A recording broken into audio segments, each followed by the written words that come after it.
Good afternoon, everybody. Welcome to the last in our Lunch and Learn series in March 2024.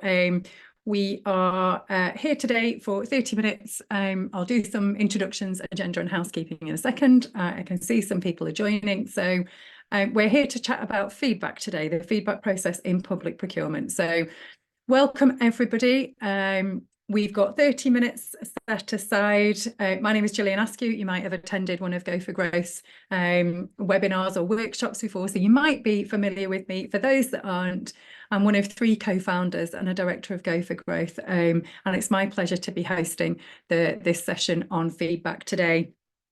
A little bit of housekeeping before we get started.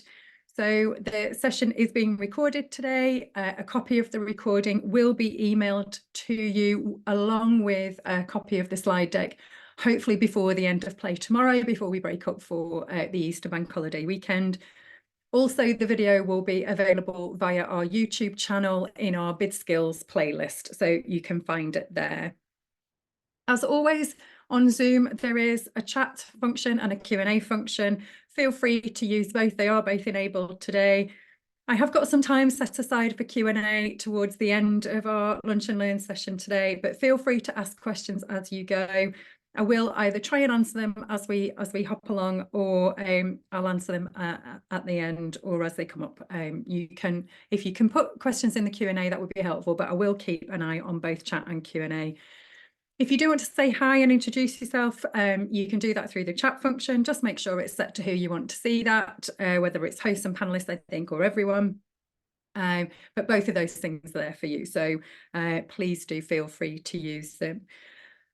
Just in this short session today, we're covering the feedback process. So we're going to go through some examples of what useful feedback might look like, an overview of what feedback is, what you should expect under the current legislation, which is the Public Contracting Regulations of 2015, PCR 15, what you can ask for from the contracting authority. We'll also chat about how feedback might look in the future. So we are just pending secondary legislation being laid down for some of the how of all of this, but we'll talk a little bit about the Procurement Act of 2023 and some of the changes that might come from that.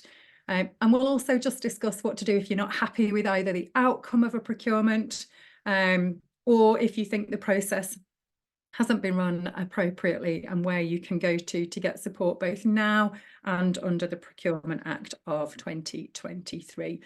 So this is a short session.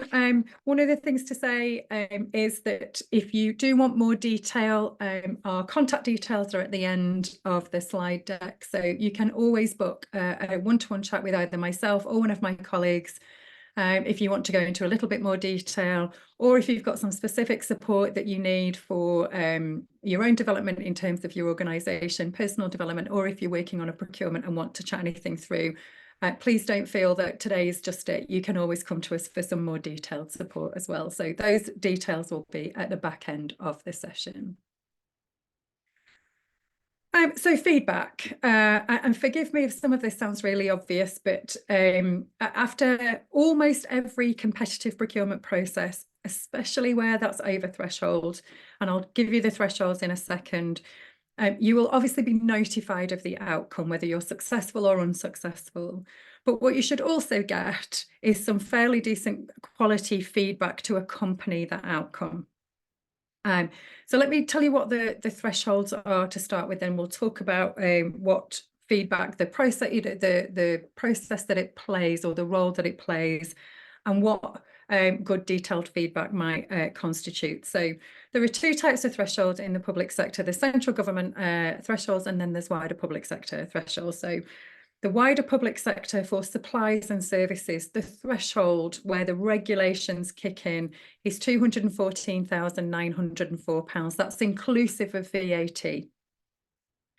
For works, so construction type stuff, that is 5,372,609, and that's the same for central government actually. And then there is something called the light touch regime, where things like social care might be covered. The light touch regime is 663,540. That's also the same for central government. The differences in supplies and services, so wider public sector 214,904, central government threshold for regulations for supplies and services is 139,688. And I will talk about why that's important as we go through today, but those are the numbers that you should have in your head in terms of where the regulations actually kick in. From a threshold perspective, in terms of the process that people will use, and that will include how they will give feedback. Under those numbers that I've just given you, you would need to check with each individual organisation what they're doing and at what point they're doing it. So in local government, for example, there's something called the contract procedure rules. It's on every individual local authority's website, and they will give you the guidance on what value of total contract that they will be including what process, invoking what process. So up to 10,000, for example, it might be 3 quotes. 10,000 to 25,000 might be something else, and over 25,000 might be a full competitive tender type process, but each organisation will be different. So under those regulatory thresholds, you should check and manage your expectations, including what feedback you would be given through those contract procedure rules. But over threshold, every process will have a feedback process. You'll be notified of the outcome, whether you were successful or not. And there was some guidance that was issued by the government commercial function and back in 2021, but I think it's still current. I can't find anything that's replaced it at this point in time, but section 10 of that guidance, and I'll include a linking that in the slides that go out. Section 10 of that guidance says something very specific about feedback. And what it says is good feedback to bidders can be extremely useful to them by helping them to understand what they did well, what they could have done better, and points to consider in the future. I'm a procurement professional of 30 years, and I think the feedback process is super important. To bidders, especially unsuccessful bidders, it is super useful to help us to learn where we can improve so that we can go on to optimise those opportunities going forward and hopefully to secure growth in the future. But even as a winning bidder, actually, it's useful to know what you did well at in terms of the bidding process itself, how you wrote it, how you represented your business. So those are things that you can build on and maximise your opportunities for future. Feedback's also really important to buyers, though, and having done it for many, many years, a few decades now, one of the things I always used feedback for, and it's coupled with pre-market engagement, but at the back end of the procurement process, the responses that you get from the marketplace help you to understand how you put your procurement together. It helps you to understand whether that procurement was successful or not. It helps you to understand the market maturity, the capability, and also the capacity. So feedback is a really important part of the process in public sector. And under the current legislation, the Public Contracting Regulations of 2015, PCR 15, there are some very specific reference points that are included to give guidance to buyers in terms of what best practice might look like. So there are things like include details such as the evaluation approach and scoring criteria and each bidders and the winning scores for each sub-criteria. It's suggested that if that's in tabulated format to present information clearly, so it's easy for bidders and especially smaller organisations to understand but also act upon the feedback, and to use specific examples from the bid to make the feedback more practical and more relevant. And to notify bidders in advance when oral feedback might take time to be provided or might not be provided at all, just to manage bidders' expectations. And so there are some clear guidances at the minute around what contracting authorities should be doing.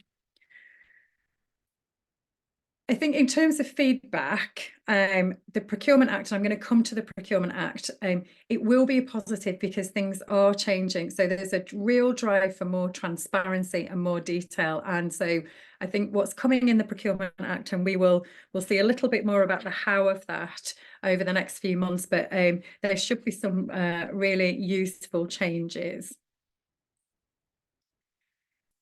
Hopefully you can see this okay. In my personal view, and certainly in the view of Go for Growth, good quality feedback can be a game changer. As I've said, not just for bidders, but also for procurement, it helps us understand the market responses versus what we'd hoped to achieve, and it helps us learn in procurement about what we've written and how we've written our procurements. It helps us learn about that capability and how effective and deliverable the specification is. But as I've said, with almost every competition, there's likely to be winners and losers. There are some exceptions to that. So there are some procurements that go out for a preferred supplier list, a PSL, or an approved provider list, an APL, and they're run as something like akin to a dynamic purchasing system, a DPS, something that is always open.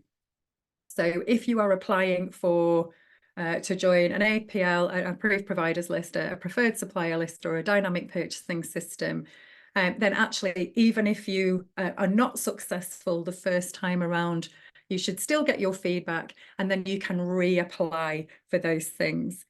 However, in things like frameworks or contracts, your opportunity to take part will be limited to that one go at the front end of the process. And it could then be a number of years before you're able to try and apply for that particular opportunity again.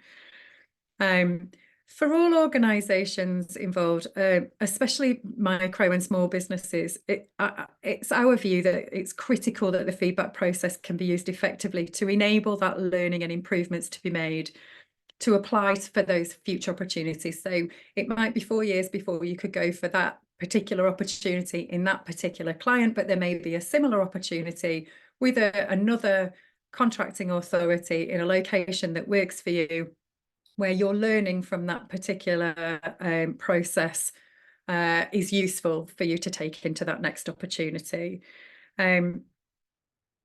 Feedback is a regulated area. So when you're above those numbers, so if it's above 214,904, including VAT for supplies and services in wider public sector, or the 139 number in central government, the process of giving feedback is regulated at that point. And what that means is that buyers will be applying care when they produce feedback. It is an area where challenges can come out of, and challenges have been made to contracting authority as a result of unsatisfactory feedback processes. So it is probably an area where contracting authorities might be taking legal advice or some legal guidance internally from their teams. And if feedback is put together well, and then if it's used well, it can really help improve bid quality for the future for both bidders and for contracting authorities, even if you were the winner in that process. Don't sit on your laurels, use the feedback to your advantage. And one of the things that I will say about Go for Growth is that you can bring your feedback to Go for Growth, and we can help work through with you how to utilise that feedback. You probably know Go for Growth well enough now, but just in case you don't, all of the support that we give to suppliers in the marketplace is done so free of charge. We're funded by the public sector, so you can come to us safe in the knowledge that the help and support that you'll get has no cost associated to it. What we recently recommended for the London Anchors Institution Network, and what will become a bit more enshrined in law actually, is that detailed feedback should always, where possible, be given to bidders. It should include the bidder score in comparison to the winner score, plus a summary of where marks were lost or an overview of what we're missing. And I will talk a little bit more about how the new legislation will change that when we get to the Procurement Act. It's our view that wherever possible and appropriate, that verbal feedback sessions should be offered to enable bidders to discuss their feedback and make sure that as a bidder you've understood what those gaps were and what you were lacking in terms of that process. But what you can see on screen are two things. Firstly, you can see an example of some good feedback. So you can see the particular evaluation criteria, the total mark, the score that the bidder got, the score of the successful tenderer, and then some feedback for around that decision and the characteristics, relative advantages of the successful tenderer. That's a recommendation we made about 18 months ago. And that was some of that feedback is real feedback from real bids. That will move again, actually. So that is a good move in the right direction, but it will shift again under the Procurement Act. So you will get feedback on what you were in terms of the scoring criteria. If it's 0 to 5 and you scored a 3, the feedback assessment summary will have to tell you why you didn't get the number straight above. So if you scored a 3 and the 4 was the next number up, your feedback would have to tell you why you didn't get a 4. So although this is good, there is probably even better coming from the Procurement Act. But what you can also see on screen is what providers have been telling us over the last couple of years in terms of feedback. So we polled 100 bidders at a specific point in time around feedback. And what they said is that 37% had been previously unsuccessful in bids, and that they would proactively want to use the feedback to learn and improve for future opportunities. 51% said they've been given their scores, but no detailed feedback. And 35% said they've not received any feedback at all. And what the legislation will do is it means it will be virtually impossible over threshold to not receive any feedback at all. And it'll be quite prescriptive in terms of what the feedback will look like. And we'll get to that really shortly. So in terms of next steps, what happens? We talked about this in a previous webinar 2 lunch and learn sessions ago. The process, all the documentation comes out, the clock starts ticking, you have your evaluation criteria, your selection criteria, evaluation criteria, you've got your quality questions, your social value questions, etc. You answer the bid and you submit, and that then goes into scoring. All of the key timescales should be in the ITT, the invitation to tender documents, or the bidder instructions. And it will tell you when you'll get your scores and when the intent to award will be made. So above threshold, and we're talking above threshold, it is mandatory that a standstill period will be entered into after the intent to award has been made. So what that means is all the scoring is done independently of each other, and then that's aggregated together and we can see who the winners and losers are.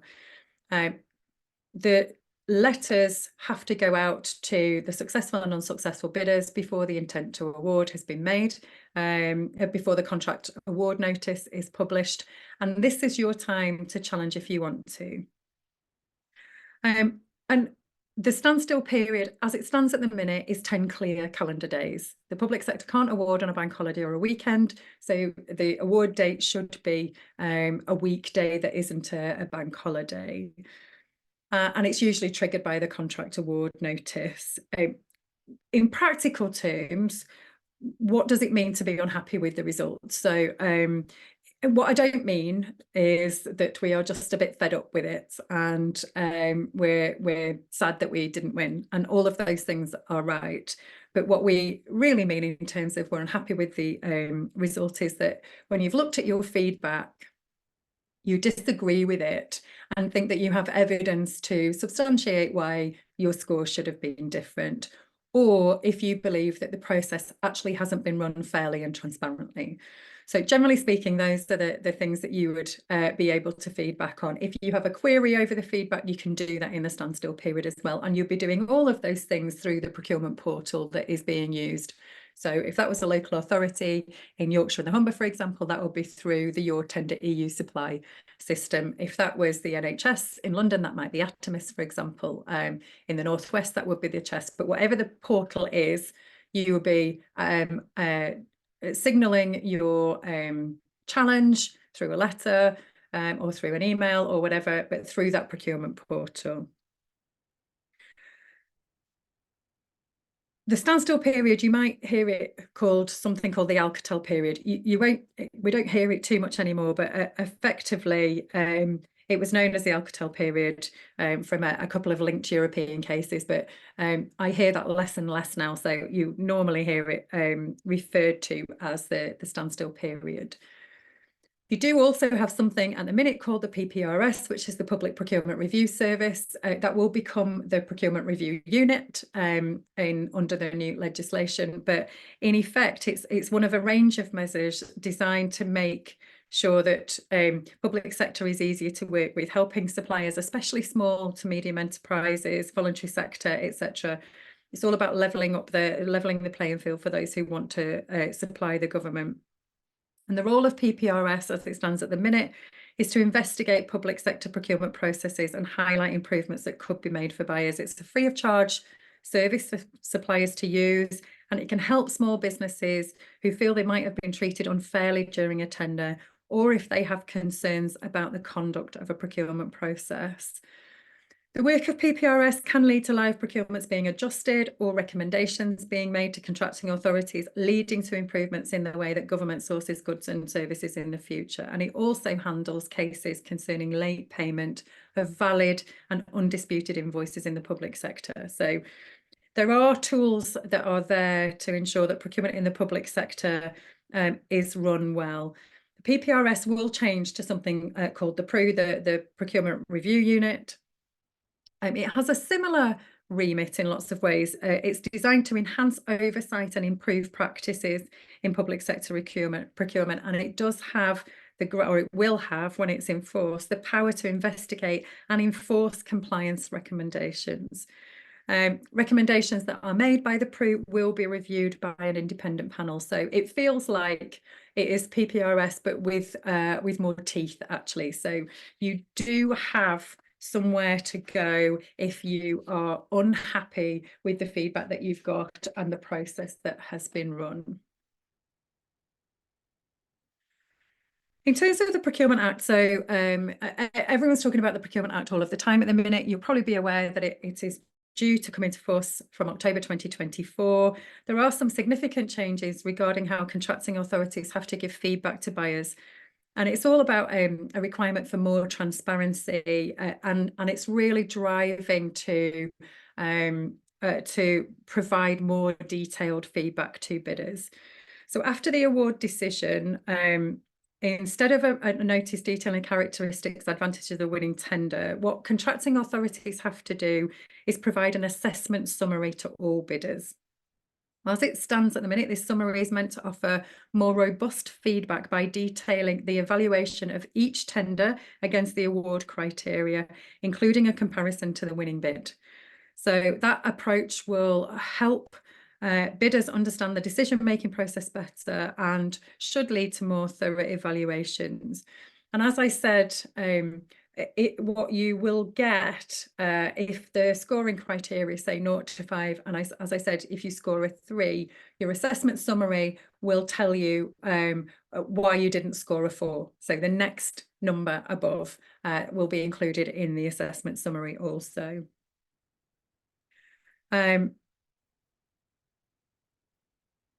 The assessment summary for each bidder, it will contain detailed feedback against the evaluated elements, classed as sub-criteria, and it will share comprehensive evaluation details. So there was talk at one point about whether you would get copies of the evaluation notes for each bidder, but that has not been rolled into the legislation so that we can see anyway. But it is all about creating more transparency and giving enough information to understand how tenders were assessed relative to the winning bid. Also, there is a change to the standstill period. In practice, it might not turn out to be hugely different, but the standstill period has been adjusted to 8 working days, starting from the date of a contract award notice is published. There is further guidance that the Act mandates the publication of all contracts exceeding 5 million in value within 90 days of entering the contract. And for such contracts, at least 3 key performance indicators must be set and published. But what we're talking about today is the lower value end of the section. What you should get in that assessment summary, It will be redacted for commercial sensitivities, but you should get the relevant relative characteristics, the advantages and disadvantages of your bid.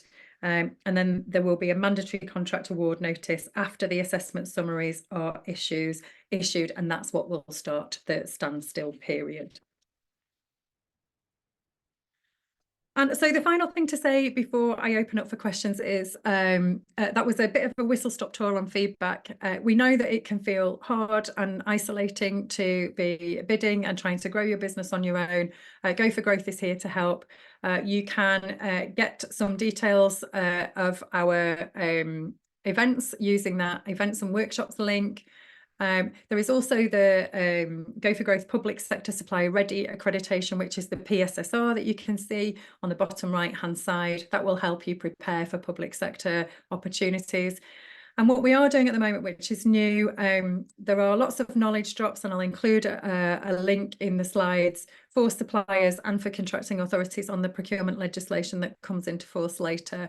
We are taking those knowledge drops and turning them into short TikTok videos. So if you want to have a look at those, they are just about a minute long and should help break all of this massive Procurement Act information down into smaller bite-sized pieces.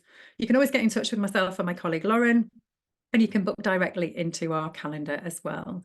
And if you would like to stay in touch with us, please do feel free to sign up to our newsletter. You can do that. We never spam you. And we don't talk about our holidays or anything like that. We generally just talk to you about public sector updates and things that might be relevant for your organisation. So do please feel free to get in touch. And I will just open up now for questions, if there is anything that anybody would like to ask as we have come to the end of the Lunch and Learn session. As I've said before, if there isn't, please don't worry. You can, if you think of anything afterwards, you can always give me a shout, or you can get in touch with my colleague Lauren. We are coming up to the Easter break, but you can drop us an email or book into our calendar at any time. So please do feel free to get in touch with us if you would like to. If there aren't any questions at this point, I don't propose to keep anybody here. I know everyone's super busy. So all that remains for me to say is thank you ever so much for joining me today. It's been great to see so many of you take some time out of your busy schedules to come and listen. Hopefully that was useful. If you do need anything else, please do get in touch with us. And hopefully I'll see you at an event really soon.